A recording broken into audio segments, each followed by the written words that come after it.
Okay, to explain the ladder, because it's not going to be fixed, it's just going to be leaning.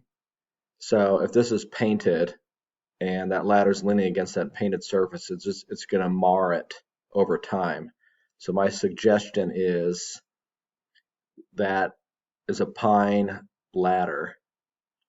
So where it leans up against the painted surface, we could just take an additional maybe 6-inch tall pine board and affix it to the front.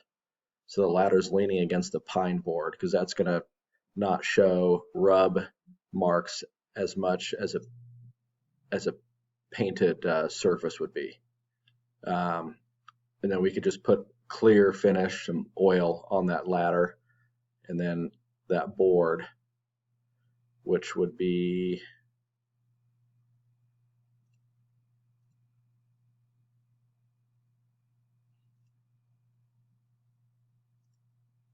something like this along the length of that to lean against, just as kind of a rub bar for the ladder so it doesn't mar up all that painted surface.